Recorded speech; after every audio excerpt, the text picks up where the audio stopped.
up, Ep1? Welcome to your new favorite show, Best on the Ball, powered by World Sports Betting. This is the show where we'll have real conversation on football, whether it's local or international.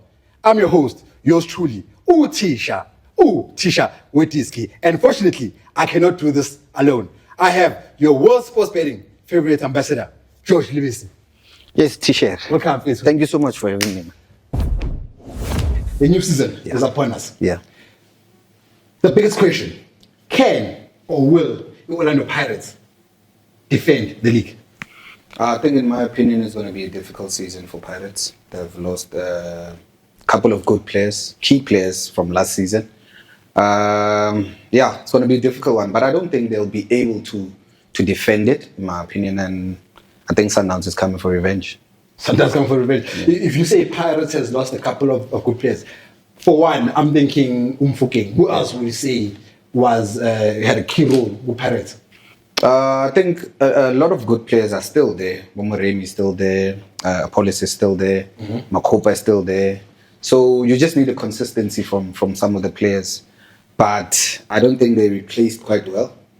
I think it's going to be a very difficult season, even in attack. Yeah. But you say that. Yeah. They just made signing Haaland from Norway. What's his name? Sebastian Peterson. Yeah. What's your take on that signing? Look, we don't know much about him.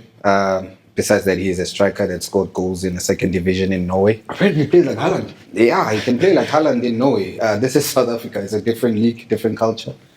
Let's see how well he scores.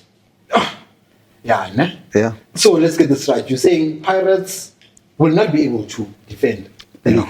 No.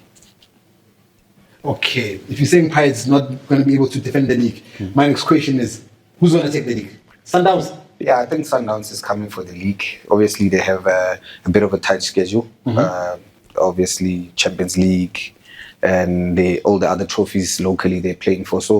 But I think the big one for Sundowns has always been the league. It's mandatory for them to win the league. My money's on them to win the league. So let's see how well they do this season.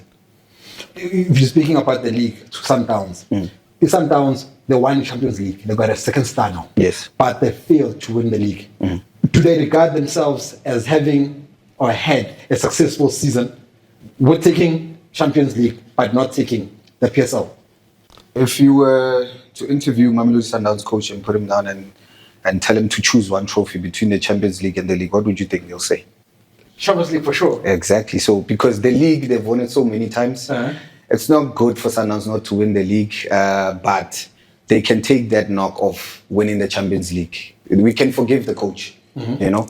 So I think they've done pretty well. It was his season to win the Champions League. I don't think if he didn't win the Champions League, he will still be continuing with Correct. the They've coach. been hunting for the second star for a long time. Yeah, so right now, I think they've won the Champions League back to local and to defend in their Champions League. So a big challenge again for Cardoso. But also, if you look at the local, you look at the domestic trophies. We have 4 domestic trophies in South Africa. That's your Carling Cup, your Nedbank, your League, and your M108. Yeah. Sundowns has failed to win any of these trophies for the past, let's say, recent years. But they do well in the league. Unfortunately, they didn't win it last season. And they do well in the Champions League. Do you think it bothers them that, for example, last season, they failed to win a single domestic trophy? Yeah, I think right now it's a concern because this thing has been going on for quite a few seasons. I think 3 or 2 seasons where they haven't won any domestic trophy. But like I said, for Sundowns, I think the main priority is the league and Champions League. Because you have a big squad, other players need to play. And that's where you bring in other players for the other competitions. And unfortunately, I know as a player, if you don't play that much and they bring you in the deep end, it's either you do good or bad. And it becomes a struggle for some of the players that don't even get much of game time. I think that's where they lose it a little bit. So squad rotation is important for the coach. So I don't think it's much of a stress to the coach. I think mandatory to win the league, Champions League. It's funny, whenever we have these kind of conversations, we always bring in the depth. We know sometimes we have a lot of players. They're supposed to have the depth in the team. Yes. But why is it always an issue when it comes to domestic trophies? We always bring up the fact that Sundowns was using players that are not used to using for Yeah. other competitions? I think every coach has his strong players that he prefers to play. And unfortunately for some of the players, they know they are backup of whoever is in that same position. So game time becomes a problem, you know. And when you change players, sometimes it doesn't work, and you're forced to bring in the same players that you've been using. So it's a that's why I'm saying it's a very difficult situation where you want to play other players, but you want to win as well as a coach. So it's not easy. It's not an easy rotation thing to do. So hopefully they get it right for them and their supporters, because obviously they won the league this season. Yeah, most definitely. Guys, you heard Ujosh Lebese Uti Sundowns won the league this season. But if you guys are liking the show, don't forget to press the like button. But most importantly, don't forget to subscribe. Moving right along. Which is the biggest team in the PSL? Is it Sundowns, or are we still saying Chiefs is the biggest team in the PSL? It depends how you categorize them. Like, what do you mean by biggest team? What makes a club a biggest team? It has to be by trophies. Let's say trophies. Yeah. The team that has the most trophies. Yeah. Chiefs is still leading with trophies? Yes. Or does it count with trophies were taken a decade ago? No. We have to give respect. I mean, Chiefs has been dominating South African football for quite some time. And unfortunately for Kaizer Chiefs in football, eras change, dominance change. So right now, we've been seeing Sundowns dominating the league in South African football, and now they're competing with Orlando Pirates.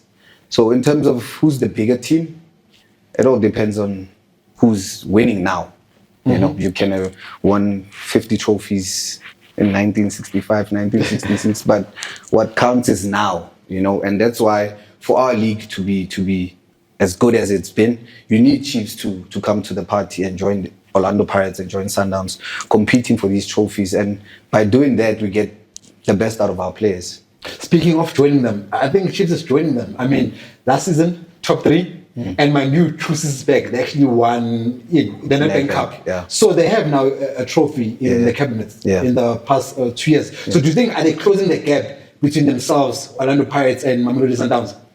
To be honest, top 3, looking at how Kaizer Chiefs has been in the past decade, it is an achievement. It shows good signs of improvement, but it's not good enough for the supporters, you know. I think they want the league, they want a trophy, a season, and they should be winning something as big of a club as they are.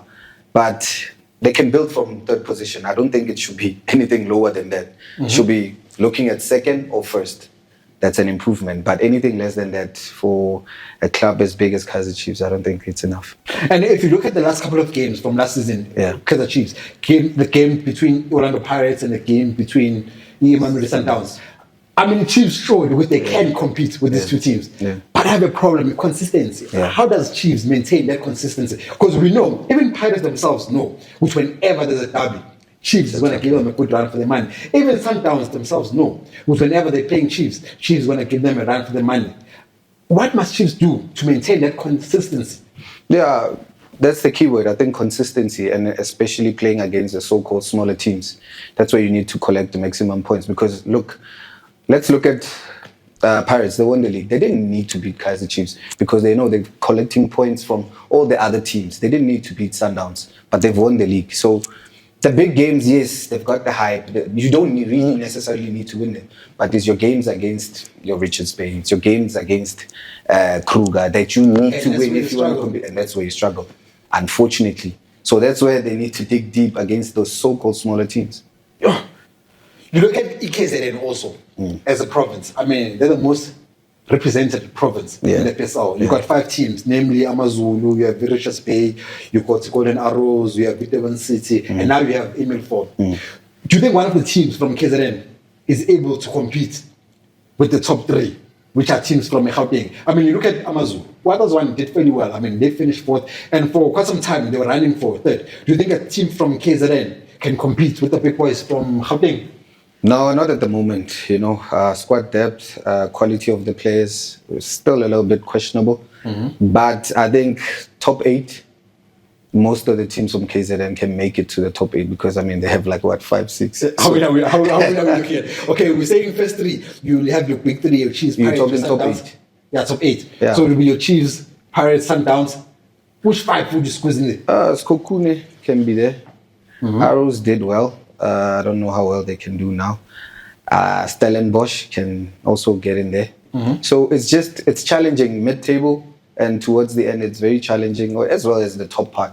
But we know who's going to compete again this season. Hopefully we get a third team that pushes the top two from last season. I mean, I'm looking at Amazulu. I hope if Watazwane can continue with the gear that he ended up last season with, I think Amazulu can do really well in the league. Don't you think?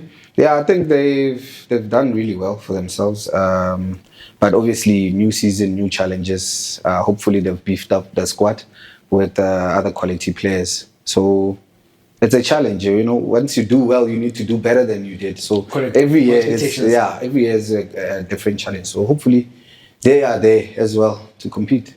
And we look at the new boys. We have Melford, we have Kruger, who just joined the PSL. Yeah. When we look at the relegation, do you think these 2 teams, that's Kruger and Melford, can actually survive in the PSL? Or will one of them go back? Or even maybe both of them go back to the NFD? I think for them coming into the PSL, teams that are coming in need to make the league stronger. So I'm hoping that's not going to be the case. Etipek come in and then go out. I'm hoping that's not going to be the case. I'm hoping they're going to compete. It's good to see another team from Mpumalanga and Kruger. Hopefully they can stay in the league. We need that. We need that as a league because we have a beautiful stadium as well in Mpumalanga that needs to be used. So hopefully they stay in the league. Will they stay? It's a question. It's a matter of time to see how well are they going to do. They've signed a couple of players. Some are still amateur players, so to say. So hopefully they compete. Yeah. And if you look at Melford on the other hand, I think in Melford, they went as far as the semi-finals in the Nedbank Cup. So they are capable of competing with the big boys. They are. And Paris knows them very well. Paris knows them very well. So I think they've got a good squad. But again, second division and Premier League is too different. But I heard Guti NFD is actually tougher. You're a former professional player. Yeah, it's tougher maybe because of conditions. The conditions are not the same. You used to go to Toyando, it's different condition. You want to play certain type of football, you need to adjust. You can't stick to your way of playing. So if conditions are better, the officiating is better, then I think that's what makes it difficult for other teams to really make it to the top flight football. So, but I think that's the only challenge, and I think teams need to be professionally run, you know what I mean? Because we've had a lot of complaints from players. It's about salaries, it's about the field, it's about facilities. So if those things are improved, I think it makes it better for the players to compete and make it to the Premier League.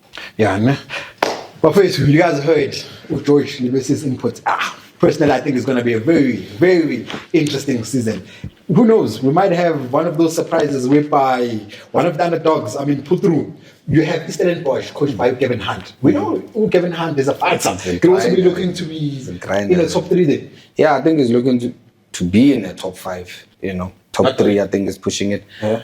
But they made some couple of good signings. So, but obviously they make the signings and the teams on the top part, they're also making signings. And I remember Kevin Hunt also had a problem there to say, I'm grooming the players. Players has a great season. Teams like Sundowns, they come and they take my players. Because they're beefing up the squad. They want to compete, and not only locally, but also in the continent. Yeah, and speaking of signings, which new signings, young players, are you looking forward to? Young players is not necessarily a new signing, but Umfundwa, I actually would like to see him being consistent, playing a little bit more, and like I said, I hope the signing of Urele going abroad has actually inspired him to want to be that player for Kaizer Chiefs, because it's easy. You do well 3-4 games, already eyes are on you. It's easiest, but you need to work hard on your game, but to make it international. And I think Umfundwe has been inspired. Yeah. But a cup is a cup. Chiefs has lifted silverware already this season. That's the Toyota Cup. Who scored them the winning goal? Yeah, it's him. We know Villas. I So hope I it think he's motivated now. If coach can give him, he can. I hope that's the right word, that he's motivated and it doesn't actually go to his head and then he start losing focus and you know, because it's easy at Kaizer Chiefs to lose focus because it's got more fans, I think, in the country more than any other team. So they hail their heroes, they like them. So hopefully the boy is grounded. He's working very hard. I'd love to see more of him. Nah? Yeah. And in Sundowns, it is key challenge of the season. The Ribeiro look alike or play alike. Upenet Mukwe. What's your take on him? He's got those touches, man. He reminds me of Ribeiro. Do you think he's capable of reaching Ribeiro's standard or pushing it down? He is capable of doing it, but not now. Because Sundowns is immense quality that's already playing. So you're saying they must take someone out with experience and play him. But he needs to be groomed, like being brought into the team, like gradually, slowly, you know. Because Sundowns development also, they're doing really well in producing these players. And there's also the other central midfield that I like, Kekan. Very good player. Very good player. So hopefully they get a chance, you know. And Mapena, I mean, it's been a while, injuries. Yeah. I'm looking forward to see Mapena come play, you know. Yeah, but it's a question now, did he make the preseason? I don't think he did. And that's something else. You don't make a preseason, you set yourself up 10 steps back. So hopefully he comes back into the team. But he's going to work very hard because now the other players are there. And for Orlando Pirates, we have that number 11, what's his name? Upopo. I've seen him play, full of tricks. Do you think maybe he's a replacement for Umfuke? Do you think he has those qualities to replace Umfuke? No. I don't think it's fair for you to say that. Because now you're putting the boy under pressure. Because Mufukeng is Mufukeng. Let's be honest. The boy has done very well. Upopo is just coming in. And he's gotten used to, because he was playing tournament football not so long ago. He just came into to DDC and he's learning professional football. Yes, I think put him there in the first team while he's still helping the other guys. But no, comparison is unfair. All right, comparison unfair. But please, you heard with George Lebese. But then, Umfukeng played a key role for Orlando Pirates. Who do you see replacing Umfukeng? I think they need to find a way of playing without him. Don't try to replace him. I don't think there's anyone who can replace him, to be fair. You know, I think all the players have different strengths and they bring in a different style of play into the Pirates team. So I think the coach is well experienced enough to make it work with the players that are there now. Yeah, with your Haaland. I'm looking forward to see you, Haaland. And I think with his experience, I mean, from where also, he can inspire a young man like Mbutumo. I mean, Mbutumo, he was given a chance. He missed a couple of goals. He scored a couple. But with having an international player like Haaland also in the team, forgive us, Haaland. I think it will motivate the boy, man. Yeah, and I think also looking at the Paris coach, the type of strikers that he likes, he likes hard workers. I don't think he really cares about how many goals you're giving him a season, because behind the striker, there's a lot of talented guys that can score goals for our police. Correct. So I don't know if the new striker is as hardworking as the other guys, because Makupa is still there. He didn't leave. So it's a good, healthy competition. Thank you. Yeah. Those are very interesting insights there. I see value in pitch. Yeah. Let's look at the few games. Opening of the season. Yeah. Your predictions. Let's give them your predictions. We have an opener, Orlando Pirates, who are looking to defend Elite, and they're playing Emil Ford. Yeah, I'm still Arena, of course. Slaughterhouse. I think Pirates will win that one. Against Emil Ford? They will. Okay, so Pirates win. They will win. You have Chiefs again, playing later in the evening. That's Saturday. Against Kruger, the new boys. How do you think that game will turn out? What's your prediction? It's going to be a difficult one, because I don't think Kaizer Chiefs knows so much about the new Kruger team. And I think it's a good way to start the season for Kruger, to measure themselves against the big boys. It's going to be difficult for Kaizer Chiefs. But I think their experience and they've got a better quality of players. They should win that one. I'm looking, Chiefs should definitely score 3 goals and above. Ish. Against Kruger. Yeah. Because now, if you're failing to score 3 goals against Kruger, how are you expecting to score 3 goals against Sundowns? It's a difficult one playing against a team you don't know. Very difficult. And also, on the day, you have to beat them via motivation and wanting to win the game, because we've seen Chiefs struggle against NFD teams in the net bank, and it's difficult because those players, they want to prove a point. They want their position. They want Fundo Villas' position. So it's going to be very difficult. And if they match them with the energy and hard working. I think the talent will help them see this one through. Guys, you heard George Lebese. Those are George Lebese's predictions. And don't forget to visit the World Sports Betting website, where you'll find the best odds guaranteed, whether it's local or international football. I see violence. Yeah, boy. I see violence. So, what are your last words? What do we look forward to this season? Yeah, we're looking forward to an exciting season. Hopefully, like we said, the top 3 or 4 can compete for the league, and we're not going to have just one team taking the league, you know. And it's going to be very exciting. Also, relegation, the new boys coming in, middle part, the ones that want to make the top 8. It's going to be a very exciting season. I'm looking forward to it.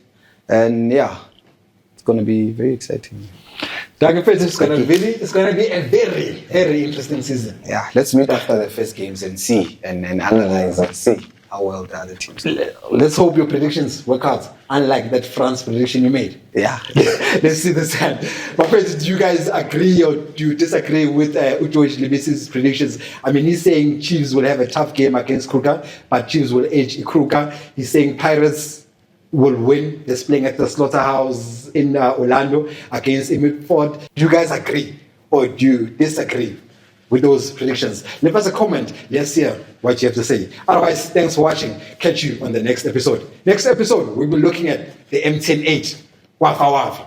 And this time, Chiefs has been featured at the top.